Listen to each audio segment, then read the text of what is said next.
அரபு நாடுகள் இப்போதைக்கு பெருமூச்சு விடலாம். ஈரானுக்கு எதிராக எந்த காய் நகர்த்த மாட்டாங்க. ஓகே, அங்கே இருக்கிற மக்கள் நம்ம மக்கள் தான். என்னன்னா அரபு நாடுகளில் மொத்த அரபு நாடுகளில் இந்திய மக்கள் வந்து கிட்டத்தட்ட 1 கோடி பேர். இப்போ இந்த 15 நாளில் ஒரு சின்ன கேள்வி, விமான சர்வீஸ்லாம் கொஞ்சம் எல்லாம் வரும். விமான சர்வீஸ் அவங்க தப்பி ஓடி வந்துருவாங்க. நிறைய பேர் வந்துருவாங்க. ஏன்னா நிறைய பேர் டிக்கெட் வச்சிருக்காங்க. 15 நாளைக்கு அப்புறம் என்ன நடக்குன்னு தெரியாதுல்ல. நேற்று இரவு வரைக்கும் அங்கே நம்ம மக்களுக்கு அங்கே இருந்தோம். எனக்கு வந்து தொடர்ந்து அதாவது இந்திய மக்களுக்கு நம்ம மக்கள், இன்னும் குறிப்பாக தமிழ் மக்களுக்கு அதில் நிறைய மலையாளி இருக்காங்க. மலையாளி மக்களுக்கு என்னென்னா நேற்று இரவு பெரும்பாலான ஆட்களுக்கு தூக்கம் இல்லை. எதனால சார்? அப்படி அடிச்சிட்டாங்கன்னா கார்டனுக்கு தண்ணி கிடையாது, வீட்டுக்கு தண்ணி கிடையாது, குடிக்க தண்ணி கிடையாது, எதுக்குமே தண்ணி கிடையாது. அப்போ என்ன ஆகும்? அந்த பயத்தில் அட்லீஸ்ட் வந்து ஒரு சில நாட்கள், ஒரு சில வாரங்கள் உயிரோடு இருப்போம். தண்ணி இருந்தால் போதும். லிஃப்ட் வேலை செய்யாது, இது இபி கிடையாதுன்னா கரண்ட் லைட்டு கிடையாது, ஏசி கிடையாது, ஏன்னா இருக்க முடியாது. அதுக்கப்புறம் இங்கேருந்து தண்ணி மேலே வரணும்ல, அதுக்கு பம்ப் பண்ணுறதுக்கு இப்போ இது கிடையாது, மோட்டர் கிடையாது. மொத்தத்துக்கு ஸ்டாண்ட்ஸ் எல்லாம் வந்து அந்த இடத்துல தொங்கிட்டு இருப்போம்.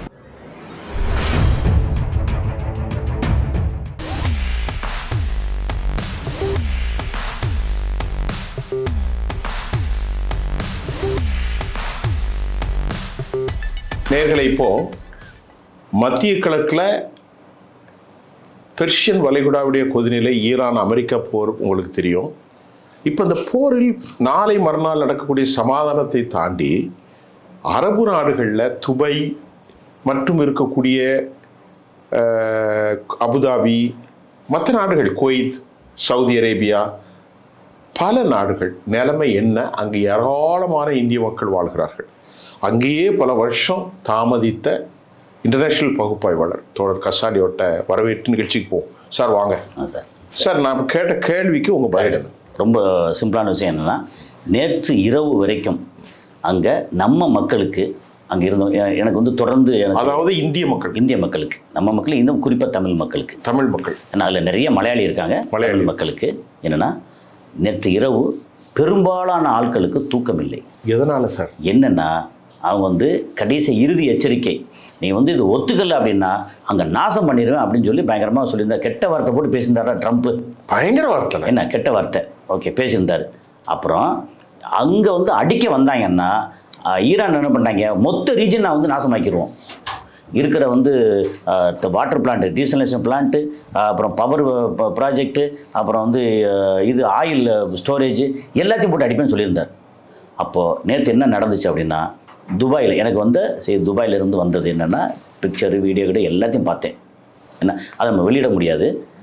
அது என்ன அப்படின்னா, டோட்டலாகவே ஷாப்பிங் மால் இருக்குல்ல, ஷாப்பிங் சென்டரு, கடைகள் இப்படின்னு இருக்கு இல்லையா, அதில் சூப்பர் மார்க்கெட்டு இருக்குது. இதில் இந்த வாட்டர் பாட்டிலுக்கு 200 மில்லி, 1/2 லிட்டரு, 1 லிட்டரு, அதில் வந்து மை துபாய் மசாஃபி வாட்ரு அப்படின்னு 5 லிட்டர் கேனு, அதாவது மினரல் வாட்டர். அங்கே வந்து குடிக்கிறதுக்கு கிட்டத்தட்ட 100% மினரல் வாட்டர் மட்டும்தான் யூஸ் பண்ணுறாங்க. அதாவது கடல்ல இருந்து தண்ணி வேற எங்கேயும் கிடைக்கும், கடல்ல இருந்தால் வருது. இப்போ மசாஃபி வாட்டருங்கிறது வந்து அங்கே துபாயிலிருந்து ஒரு 50-60 கிலோமீட்டர் தாண்டி மசாஃபி மசாஃபிங்கிறது யாரோடது அப்படின்னா, அங்கே வந்து ஒரு மிகப்பெரிய செல்வந்தர். சரி, அவர் பேர் வந்து அல் குரைர். GHURAIR. அந்த அல் குரைர் இருக்காரு, எண்டில் 6 முடியும். அல் குரைர். அந்த அல் குரைருக்கும் தமிழ்நாட்டுக்கும் ஒரு நெருங்கிய தொடர்பு இருக்கு. இது என்ன கதை தெரியாது. என்ன தொடர்புனா, ETA ஒரு கம்பெனி கேள்விப்பட்டிருப்பீங்க. நல்லா தெரியும். அந்த ETA கம்பெனிக்கு பார்ட்னர், ஸ்பான்சர் அவங்க தான். ஓகே, அல் குரைர். ஆமாம், அல் குரைர். அதில் அல் குரைரில் அண்ணன் 2 பேர், சைஃப் அல் குரைர், அப்துல்லா அல் குரைர். ஓகே, அப்துல்லா அல் குரைர் தான் அல் குரைர் இந்த ETAஸ்கான் குரூப்புக்கு பிரசிடென்ட். இல்லை, அவங்க பெரிய செல்வந்தர்கள். ஓகே, அதாவது ஷேக் ஃபேமிலி கிடையாது, ஆனால் ஷேக் ஃபேமிலிக்கு ஈக்குவலான செல்வந்தர்கள். எந்த நாடு? துபாய். அதாவது UAE துபாயில். ஓகே, ஸோ இப்போ வந்து அவங்களோட வாட்டர் பிளான்ட் தான் மசாஃபிங்கிறது ஒரு ஊர். அங்கே ஒரு மலை ஏரியா, மலைப்பாங்கான ஏரியா. மசாஃபி SH வராது, SA. மசாஃபி ஷா இல்லை சா, மசாஃபி. அது வந்து துபாய், ஷார்ஜா, அப்படியே அந்த ரூட்டில் தெய்துன்னு ஒரு ரூட்டு போகும். அதுக்கப்புறம் ஃபுஜைரான்னு ஒரு எமிரேட்ஸ் போகும். ஃபுஜைரா. அந்த ஃபுஜேராவுக்கு போகிறதுக்கு முன்னாடி இடையில இருக்கக்கூடிய ஒரு மலைப்பாங்கான ஏரியா. அது வந்து மலைப்பாங்கான ஏரியானா கிட்டத்தட்ட அது வந்து இதோட சேர்ந்து வரும், நம்ம ராசல் கேமாவோட சேர்ந்து வரும். ஒரு ஹில் ஸ்டேஷன். ஓகே, அந்த ஹில் ஸ்டேஷன் எனக்கு ரொம்ப பரிச்சயமானது அப்படின்னா, அந்த ஹில் ஸ்டேஷனில் மேலே இருந்து வாட்டர் ஃபாலு இது அந்த அவங்க வந்து அவர் அப்துல்லா அல் குரேர் ஒரு கெஸ்ட் ஹவுஸ் கட்டினார். கெஸ்ட் ஹவுஸில் தரைத்தளம் இருக்கு இல்லையா, தரைத்தளமே 7 லெவல். ஏன்னா மலை ஏரியாவில் தரைத்தளமே 7 லெவலில் போட்டிருந்தாங்க. அதில் வாட்டர் ஃபால், ஃபவுண்டெயின், கார்டன் எல்லாம் நான் பண்ணேன், இரிகேஷன்லாம் பண்ணேன். அதில் மசாஃபி, அந்த மசாஃபியில் அங்கே வந்து வாட்டர் பிளான்ட் இருக்குது. அந்த வாட்டர் பிளான்ட் தண்ணி எங்கே வரும்னா போர் போட்டு எடுத்தாங்க. எடுத்து அதில் உப்பாக இருக்கும், அந்த உப்பெல்லாம் டீசலைஸ் பண்ணி மினரல்ஸ் கரெக்டாக சேர்த்து அதில் வந்து 120 150 TDS வரைக்கும் போட்டு மசாஃபி வந்து பெஸ்ட்டு, அங்கே வந்து ரொம்ப ஃபேமஸ் வாட்டர். அது மாதிரி மை துபாய்ங்கிறது வந்து துபாயோட கோஆப்ரேட்டிவ் சொசைட்டி அதை வச்சு பண்ணுறது மாதிரி மை துபாய். அப்புறம் இன்னும் சில கம்பெனிகள் நேற்று எதுக்கும் மக்கள் அலைபாயலை. அந்த வாட்டர் பாட்டில் இது வந்து காட்டனாக வச்சுருப்பாங்கல்ல, 24 வச்சுருப்பாங்கல்ல, அள்ளிட்டு போயிட்டாங்க. மசாஃபியில் குடி தண்ணீர் அள்ளிட்டு போயிட்டாங்க. என்னென்னா பயம், நாளைக்கு காலையில் ஈரான் துபாயில் இருக்கக்கூடிய அபுதாபியில் இருக்கக்கூடிய வாட்டர் பிளான்ட்டை அடிச்சிட்டா என்ன பண்ணுறது? தண்ணி இப்போ நடந்தது, நேற்று நைட்டு நடந்தது. அடிச்சிட்டா என்ன பண்ணுறது? ஏன்னா அடிக்க போகிறேன்னு சொல்லியிருந்தாங்க. தண்ணி கிடையாது. என்னென்னா அந்த நாட்டில் வந்து தண்ணி வந்து நம்ம கடல் நீரை குடிநீராக்கித்தான் அங்கே வந்து வேலை நடக்குது. அதை தான் அடிச்சிட போகிறானே. அடிச்சிட்டாங்கன்னா குடி தண்ணீர் கிடையாது. அப்புறம் கரண்ட்டு அடிச்சிட்டாங்கன்னா இப்போ லட்சக்கணக்கான பேர் இறந்து போயிடுவாங்க. ஏன்னா 100 மாடி 90 மாடி 80 மாடி அதில் லிஃப்ட் வேலை செய்யாது, இது இபி கிடையாதுன்னா கரண்ட் லைட்டு கிடையாது, ஏசி கிடையாது, ஏன்னா இருக்க முடியாது. அதுக்கப்புறம் இங்கேருந்து தண்ணி மேலே வரணும்ல, அதுக்கு பம்ப் பண்ணுறதுக்கு இப்போ இது கிடையாது, மோட்டர் கிடையாது. மொத்தத்துக்கு ஸ்டாண்ட்ஸ் எல்லாம் வந்து அந்த இடத்துல போய் தொங்கிட்டு இருப்போம். அடிச்சா சோழி முடிச்சு. அதை தயார் பண்ண முடியுமா? உடனே ஒன்றும் பண்ண முடியாது. ஏன்னா அதோட பவர் தேவை இருக்கிற ரெக்யர்மெண்ட் ரொம்ப ஹெவி. யார் வருவா? எந்த இன்ஜினியர் வருவான்? அமெரிக்கால யாருமே எல்லாம் செத்து போவாங்க, முடிஞ்சு போச்சு. ஏன் வருவாங்க? வீடுகள் இருப்பாங்கல்ல, அவங்க கதவை திறந்து விட்டு ஒரு மாதிரி இருப்பாங்க. எப்படி விட்டாங்க ஈரான்? என்ன இல்லை, அது அடிக்க மாட்டாங்க. எப்பவுமே மக்கள் வாழ்ற இடத்துல எப்பவுமே அடிக்க, எந்த அரசும் அடிக்காதுங்க. அவங்க என்ன இஸ்ரேல்காரங்க அடிக்கிறதுக்கு? ஆனால் அவனு அடிச்சிடுவான் சார். இஸ்ரேல்னா உடனே ஃபர்ஸ்ட் அதை அடிப்பாங்க. மோசமான இல்லை, அவன் வந்து எப்படின்னா மக்கள் வாழ்ற இடம், மக்களுக்கு வந்து குடி தண்ணீர் அங்கே காசு. ஒரு காரணம் சொல்லிடுறேன். அவனுடைய பைபிள் இருக்கு பாருங்க, அந்த வேதாகமம் அவனுடைய வேதாகமம் தான். கிறிஸ்தவர்கள் அதை ஏற்றுக்கொள்கிறார்கள். அதிலே கடவுளுடைய சமூகம் நாங்க தான் சொல்றான். அதனால அவனுக்கு கடவுளே கிடையாதுன்ற இடத்துல கடவுள் எப்படி? அவன் என்ன ஒரு விஷயங்க, கடவுள் யாரு பார்த்திருக்கா? மனிதர்கள் உருவாக்குனது. இல்ல அது சரி, ஓகேங்க. ஆனா கடவுள் நான் வந்து கடவுளை இல்ல, கடவுள் யாரையாவது வந்து கடவுள் வந்து நீ மனுஷனை கொல்லு, அவன் குடிநீரை சொல்லு, ஸ்கூல் பசங்களை அடி, ஹாஸ்பிட்டல் அடி அப்படின்னு சொல்லியிருக்காங்க. அப்படியே அவன் நினைக்கிறான். இல்ல, இதுல நாங்க உயர்ந்த சமயம் எங்கேருந்து வந்தாங்க? அதெல்லாம் தவறான விஷயம். நான் சொல்றேன் வந்து சரி, இப்போ இப்போ அந்த குடி தண்ணீர் பாட்டில் இருக்குல்ல, அதை பூரா நேற்று அள்ளிட்டு போனாங்க. அள்ளிட்டு விட்டாங்க. அங்கே வந்து மொத்தமாக வந்து ரேக்கில் அடிக்க வைப்பாங்க. அடிக்க வச்சுட்டு திரும்பி அடுத்த இதுக்கு எடுக்க போகும்போது திரும்பி பார்த்தா அங்கே இல்லாமல் போயிடும். ஏன்னா அத்தனை பேரும் இந்த தள்ளு வண்டி இருக்குல்ல, ட்ராலி, அது காசு கிடையாது, காசு தான். அதில் வந்து இது வந்து ஒரு சின்ன 200 ml பாட்டில் வந்து நம்ம ரூபாய்க்கு 6 ரூபா அந்த ரேஞ்சு. 5 லிட்டர் பாட்டில் வந்து அது ஒரு ரேட்டு, ஒரு 5.5 கிராம் 4 கிராம் அப்படின்னு கணக்கு. 4 கிராம்னா ஒரு 100 110. அவங்க எல்லாருமே காசு கொடுத்து வாங்க முடியும் எல்லாருமே. அது மட்டும் இல்லை, வீட்டுக்கு வந்து கிச்சனுக்கு பாத்ரூமுக்கு யூஸ் பண்ணோம் இல்லையா, அந்த தண்ணீர் வந்து அந்த டீசலைஸ் பண்ணி தான் வரும். அந்த தண்ணிக்கு மீட்டர் தனியாக உண்டு. அது போக வீடுகளில் கார்டன் வச்சுருப்பாங்கல்ல, அந்த கார்டனுக்கு தனி மீட்ரு. ஓகே, அப்போ தண்ணிக்கு மாதம் அது தீவான் இங்கே உண்டு துபாயில், அதாவது Dubai electricity water authority. Okay, அதில் இருந்தால் மீட்ரு வரும். மாதம் பில்லு வரும். பில்லுக்கு இவ்வளோ இபி கன்சியூம் பண்ணியிருக்கீங்க, இவ்வளோ வாட்டர் கன்சியூம் பண்ணியிருக்கீங்க, இவ்வளோ கார்டன் வாட்டர் கன்சியூம் பண்ணியிருக்கீங்க. ஏன்னா கார்டன் வாட்டர் தனி. அப்படி அடிச்சிட்டாங்கன்னா கார்டனுக்கு தண்ணி கிடையாது, வீட்டுக்கு தண்ணி கிடையாது, குடிக்க தண்ணி கிடையாது, எதுக்குமே தண்ணி கிடையாது. அப்போ என்ன ஆகும்? அந்த பயத்தில் அட்லீஸ்ட் வந்து ஒரு சில நாட்கள், ஒரு சில வாரங்கள் உயிரோடு இருப்போம், தண்ணி இருந்தால் போதும் அப்படின்னு நேற்று தண்ணி அள்ளிட்டு போனாங்க. அப்புறம் விடிய என்ன நடக்குமோன்னு பெரும்பாலான ஆட்கள் தூங்கலை. காலையில் எனக்கு வந்து 6:30 மணிக்கு ஃபோனு ஷார்ஜாலேருந்து. உங்களுக்கு ரொம்ப ரிலேஷன் இருக்காங்க, ஃப்ரெண்ட்ஸ் நிறைய இருப்பாங்க. அங்கே ஃபோனு வந்துச்சுன்னா இப்போ சவுண்டு வந்துச்சு 3 மணிக்கு. அது அந்த டைம் அங்கே உள்ள டைம் 3 மணி, நம்ம ஒரு டைம் 4:30 மணி. ஓகே, அங்கே வந்து இன்டர்செப்ஷன் இது இந்த மாதிரி மெசேஜ் வந்துச்சு, சவுண்டு வர வந்துச்சு. ஆனால் காலையிலேருந்து நின்றுச்சு. என்னென்னா இந்த அறிவிப்பு வந்து நம்ம ஊர் டைம் வந்து 5-6 மணிக்கு அறிவிப்பு. அந்த அறிவிப்பு வந்த உடனே மொத்தத்துக்கு ஈரானும் வந்து ஓகேன்னு ஒத்துக்கிட்டான். ஏற்கனவே இப்போ சொன்னோம், நம்ம வந்து சைனாவோட அழுத்தம் ஒத்துக்கிட்டாங்க. இப்போதைக்கு. அதனால் இப்போ அடிக்க மாட்டாங்க. ஏன்னா யுஏஇ அடிக்க மாட்டாங்க இப்போதைக்கு, சவுதி அடிக்க மாட்டாங்க, எந்த இது 15 நாள் அடிக்க மாட்டாங்க. நாளைக்கு மறுநாள் பேச்சுவார்த்தையில் பாசிட்டிவாக வந்துச்சு அப்படின்னா எல்லாம் அவங்கவுங்க எல்லாம் நலம் அப்படி போயிடும். அமெரிக்கா வந்து விட்டுட்டு கிளம்பி போகணும். இப்போ ஒரு 15 நாளைக்கு ஒன்றும் நடக்காது. 15 நாளைக்கு சொல்ல முடியாது. என்ன விஷயம்னா இப்போ இந்த 15 நாளில் ஒரு சின்ன கேள்வி, விமான சர்வீஸ்லாம் கொஞ்சம் எல்லாம் வரும், ஓடும், விமான சர்வீஸ் ஆனால் கொஞ்சம் தப்புறவங்க தப்பி ஓடி வந்துருவாங்க. நிறைய பேர் வந்துருவாங்க. ஏன்னா நிறைய பேர் டிக்கெட் வச்சிருக்காங்க. 15 நாளைக்கு அப்புறம் என்ன நடக்குன்னு தெரியாதுல்ல. என்னன்னா இவங்க வந்து 15 நாள் கேட்டிருக்காங்கல்ல, இவங்க வார்த்தையை வந்து வார்த்தைக்கு கட்டுப்படுறவங்க கிடையாது. அமெரிக்காவும் சரி, யூதர்களும் சரி, இஸ்ரேலும் சரி, அவங்க கட்டுப்படுறவங்களா இருந்தால் தான் நம்பி வந்து 15 நாளைக்கு ஒன்றும் நடக்காதுன்னு சொல்லலாம். இப்போ 15 நாள் சீஸ்ஃபயருக்கு வந்து ஈரான் ஒத்துருக்காங்க. அமெரிக்கா வந்து முதல்ல இப்போ ப்ரொப்போஸ் பண்ணது அமெரிக்கா, அதுக்கு வந்து ஈரான் ஒத்துட்ருக்காங்க. அதுக்கு மீடியேட் பண்ணது வந்து பாகிஸ்தான், பின்பக்கம் வந்து சப்போர்ட் பண்ணது சைனா. இதில் முடிஞ்சு அது நம்ம இப்போ என்னன்னா ஏகப்பட்ட கப்பல், கிட்டத்தட்ட 2000 கப்பல், ஓகே, ஹர்மோஸ் வழியே வர முடியாமல் போக முடியாமல் நின்னது 2000 கப்பல். இப்போ வந்து ஜபலி போர்ட்டு, ஷேக் ராஜி போர்ட்டு, கலிஃபா போர்ட்டு அப்படின்னு எல்லா போர்ட்லேயும் ஓகே இனி கப்பல் அத்தனையும் வரும். இப்போ வரும். இப்போ காலையில் இங்கேருந்து ஒருத்தர், நம்ம ஒட்டஞ்சத்திரம் கோயம்புத்தூர்ல ஒருத்தர் மீட் இருக்குல்ல பீஃபு, அதை அனுப்பிச்சி வச்சு அங்கே கடலில் நிற்கிது, அங்கே போகாமல் நிற்கிது அப்படின்னாரு. இப்போ உடனே என்ன சொன்னார், பாய் கொஞ்சம் இருங்க, நான் வந்து இங்கே இதுக்கு கஸ்டம்ஸுக்கு நான் பேசிட்டு வர்றேன். ஏன்னா இங்கே திறந்து விட்டாங்க, ஹார்மஸை திறந்து விட்டாங்க இப்போ.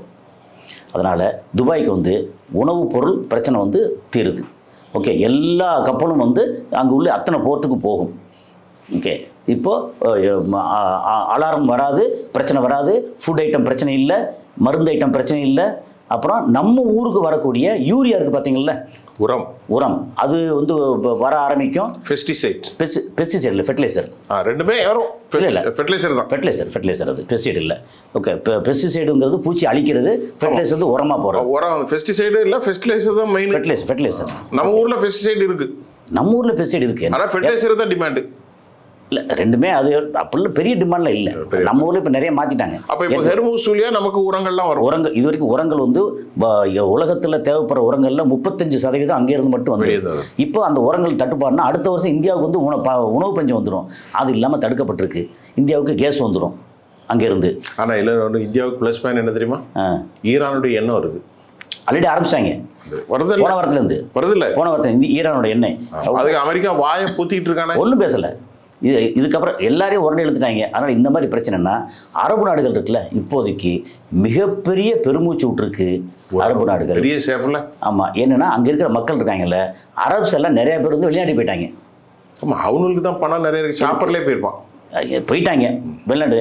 இப்போ வந்து இந்த 15 நாளில் வந்து இடையில இஸ்ரேலோ அல்லது அமெரிக்காவோ ஏதாவது தாக்குதல் நடத்தினாங்கன்னா அன்னைக்கோட வந்து சோழி முடிஞ்சிருந்த அர்த்தம். அதுக்கப்புறம் திரும்ப ஒத்துக்க மாட்டாங்க. ஆனால் இன்னொன்னையும் சொல்லிடுவோம், பென்கூரியிலேருந்து நீ தப்பிடுவாங்க நிறைய பேர். யூதர்கள் டூல் சிட்டிசன் இருக்குல்ல, டூல் சிட்டிசன் ஏற்கனவே 25 லட்சம் பேருக்கு வெளியே போயிட்டாங்க அன்னைக்கு சொல்லியிருந்தீங்க. ஆமாம், இப்போ திரும்ப மிச்சம் இருக்கு, மீதி இருக்கா இன்னும் வெளியே போயிடுவாங்க. ஒரு 60 லட்சம் பேர் தான் இருக்கான்னு சொன்னீங்க. ஆமாம், 65 பேர் இருக்கு மொத்தம் இருக்காங்க. அதில் வந்து முஸ்லீம் 2-3 லட்சம் பேர் இருக்காங்க, கிறிஸ்டின் 10 லட்சம் சொன்னீங்க, 10 லட்சம் பேர் இருக்காங்க. அவங்க அங்கே இருப்பாங்க, ஏன்னா போக்குறதுக்கு வழி இல்லை. அப்புறம் அங்கே இருக்கிற சாதாரண ஆட்கள் எல்லாமே இப்படி இந்த மாதிரி வச்சா அரபு நாடுகள் இப்போதைக்கு பெருமூச்சு விடலாம். ஈரானுக்கு எதிராக எந்த காய் நகர்த்த மாட்டாங்க. ஓகே, அங்கே இருக்கிற மக்கள் நம்ம மக்கள் தான். என்னன்னா அரபு நாடுகளில் மொத்த அரபு நாடுகளில் இந்திய மக்கள் வந்து கிட்டத்தட்ட 1 கோடி பேர் இருக்காங்க. ரைட். அதில் தமிழ்நாட்டு மக்கள் மட்டுமே வந்து நீங்கள் ஜிசிசி கண்ட்ரி ப்ளஸ் நான் ஜிசிசி எல்லாம் எடுத்தீங்கன்னா கிட்டத்தட்ட ஒரு 30 to 35 லட்சம் பேர் இருக்காங்க தமிழ்நாட்டு மக்கள் மட்டும். ஜிசிசி நான் ஜிசிசி எல்லாம், அது ஈராக்லேருந்து லெபனான்லேருந்து எல்லா இடத்துலையும். அது நான் ஜிசிசியில் ஈரான்லாம் வந்துடும். ஈரான் வந்து அரபு கண்ட்ரி வராது, அது பெர்ஷியன் கண்ட்ரி. ஆனாலும் அந்த மொத்த வளைகுடால அப்படி வந்துச்சுன்னா நம்ம மக்களுக்கு இப்போ சேஃபு. ஓகே, அந்த எக்ஸ்ட்ரீமாக வந்து நாளைக்கு என்ன நடக்க போகுதுன்னு பீதி இருக்குல்ல, அந்த பீதி ரிலாக்ஸ் ஆகிருக்கு. அன்டில் இந்த 15 டேஸ் நாளைக்கு மறுநாள் பேச்சுவார்த்தை இருக்குது. பேச்சுவார்த்தையில் எப்படி பார்த்தாலும் இவங்க இறங்கி போக மாட்டாங்க. ஆனாலும் இறங்கி போகாமல் இதை ஒத்துக்க வைக்கிறதுக்கு எல்லா விதமான அழுத்தமும் கொடுப்பாங்க அவங்க. அவர் சபாஸ் ஷரீஃப், அசீப் முனீர், காரணம் சைனாவோட அழுத்தம் எல்லாம். இப்போ அரபு என்ன செய்வாங்கன்னா இந்த இடத்துல எல்லாம் நீ காலி பண்ணிட்டு போயிருப்பா, எனக்கு வந்து உயிருக்கு பயம். அரபு நாடுகள் நல்ல தாராளமா பேசுறவங்க சபாஸ்லாம் அது சபா ஷெரீப். அப்புறம் என்னது செபாஸ் தானே? ஆமா, சபா ஷெரீப். சபா ஷெரீப், அதாவது நவாஸ் ஷெரீஃபுடைய தம்பி தானே. அவங்களே இப்ப பெரிய ஹீரோ ஆயிட்டாங்க. இன்னைக்கு உலக அரங்கில் வந்து பாகிஸ்தான் அடுத்து இஸ்லாம் டாக்ஸ் இன் இஸ்லாமாபாத். சரி, எனிவே இந்த மாதிரி அரபு நாடுகளுக்கு இப்போ வந்து உண்மையிலே மிகப்பெரிய பெருமூச்சு விட்டுருக்காங்க. அப்படிங்கிறது இந்தியாவுக்கு கேஸ் பிரச்சனை வராது இனி. என்ன பிரச்சனை இல்லை, அதாவது பெரிய ஒரே ஒரு சின்ன கேள்வி எனக்கு தெரியல, அதை பத்தி உங்கள்கிட்ட கேட்டாலும் தெரியும். இந்த கேஸ் வந்து சிஎன்ஜி, அது என்ன கேஸ்? அது எல்என்ஜி, அது நேச்சுரல் கேஸ். அது பேர் நேச்சுரல் கேஸ்னு வச்சுக்கோங்க, இயற்கை எரிவாயு. LNG, CNG, LPG. சரி, எல்பிஜி தானே அங்கே வருது. எல்என்ஜி, சிஎன்ஜி, எல்பிஜி அதுல இருந்தானே வருது இல்லையா? அது எங்க இருந்து நம்ம நாட்டுக்கு வருது? இது கத்தார். இப்போ கத்தார் அந்த பிளான் அடிச்சிட்டான்ல. இல்ல, பிளான்ட் ஒரு போர்ஷன் அடிச்சிருக்காங்க. 20% அடிச்சிருக்காங்க. அது 17% கிட்ட 20% அடிச்சிருக்காங்க. ஆனா அது சரி பண்றதுக்கு 5, ஆனா மத்ததுல வரதான் செய்யும். பிரச்சனை இல்லை. அந்த அடிச்சது எங்கன்னா அமெரிக்காவோட கம்பெனி ஹோல்டர் இருக்காங்கல்ல, அதுதான் அடிச்சிருக்காங்க. ஆனாலும் பிரச்சனை இருக்கு. அப்ப நம்ம நாட்டுக்கு வந்துரும். இப்போ நம்ம நாட்டுக்கு ஆல்ரெடி அங்க வந்து இப்போ ப்ரொடக்ஷன் ஆரம்பிப்பாங்க. நம்ம நாட்டுக்கு எல்லாம் வந்து சேரும். வரும்போது 20 கோடி ரூபா வந்து டோக்கன் கட்டிட்டு தான் வரணும். ரைட். அதனால அப்ப நமக்கு கொஞ்சம் கூடும். நமக்கு வந்து இப்போ அந்த எல்பிஜி பிரச்சனை இருக்கு இல்லையா? எல்பிஜி, சிஎன்ஜி, ஆட்டோ நிறைய வண்டியெல்லாம் சிஎன்ஜியில் ஓடுது, வீடுகளுக்கு போகிற எல்பிஜி, இதெல்லாம் இப்போவே நிறைய பேர் விறகெடுப்பு ஆரம்பிச்சிட்டாங்க. எல்பிஜி வந்துடும். எல்பிஜி தான் ஃபர்ஸ்ட் வரும். ஆமாம், எல்பிஜி வந்து இந்த நேச்சுரல் கேஸில் நிறைய எல்பிஜி இருக்குது. அப்புறம் நார்மல் குரூட் ஆயிலில் வந்து ஒரு பேரல் அப்படிங்கிறது 159 லிட்டரு. அது மொத்தம் ஒரு பேரலுங்கிறது 200 கிடையாது, 159, 158. அதாவது நீங்கள் சொல்றது குரூடு. அந்த குரூடில் வந்து ஒரு இதை ரிஃபைன் பண்ணி வரும்போது அதில் 3 சிலிண்டர் இல்லை 4 சிலிண்டர் அதிகபட்சம் தான் நமக்கு வந்து எல்பிஜி கிடைக்கும். மற்றதெல்லாம் வந்து தார் கிடைக்கும், நெப்தா கிடைக்கும், பெட்ரோல், டீசல், மண்ணெண்ணெய் அப்படி அது கிடைச்சிட்டே இருக்கும். நமக்கு கிடைக்கும் ஒரு, அதாவது 159 லிட்டரில் ஒரு 14 கிலோ 15 கிலோ வச்சுக்கலாம், 45-50 கிலோ கிடைக்கும். அப்படின்னா 3 சிலிண்டர் வரும். 3 சிலிண்டர் வரும், அவ்வளோதான். அதாவது ஒரு பேரல்ல 3 சிலிண்டர். அதாவது ரிஃபைன் பண்ணப்படாத குரூடு. அந்த குரூடுலேருந்து ரிஃபைன் பண்ணால் நம்ம கிடைக்கக்கூடியது. ஓகே. ஆனால் நேச்சுரல் கேஸில் நிறையா கிடைக்கும். நேச்சுரல் கேஸ்ல எவ்வளவு கிடைக்கும்? அது கரெக்டான இது ஒரு பொறுத்து. நேச்சுரல் கேஸ் வந்து நம்ம கத்தாரில் கிடைக்கிறது ஒன்று, வெனிசுலா கிடைக்க வேற மாதிரி, ரஷ்யாவில் கிடைக்கிறது வேற மாதிரி, அந்த மாதிரி ஒவ்வொரு இடத்துலையும் கிடைக்கிறது. அப்போ இந்தியாவுக்கு பிரச்சனை இல்லை. இந்தியாவுக்கு பிரச்சனை குறைஞ்சிருக்கு. அடுத்து பேசுவோமே. ஆமாம், பேசுவோம். இப்போ விட்டா நீங்கள் ஃபுல்லாக கம்ப்ளீட்டாக போயிட்டே இருப்பீங்க. நேயர்களே, இன்னைக்கு நம்ம வந்து நம்முடைய தோழரோடு பேசும்போது ரொம்ப அழகாக சொன்னாங்க. இந்திய மக்களுக்கு எந்த மாதிரி பாதிப்பு வரப்போகுது அரபு நாடுகளில், இந்த செய்தியெல்லாம் நீங்கள் தெளிவாக பார்த்துருக்கோம். மீண்டும் நம்ம அந்த போர் குறித்து அடுத்தடுத்த அமர்வில் உங்கள்கிட்ட பேச போகிறேன். நன்றி சார், ரொம்ப நன்றி சார்.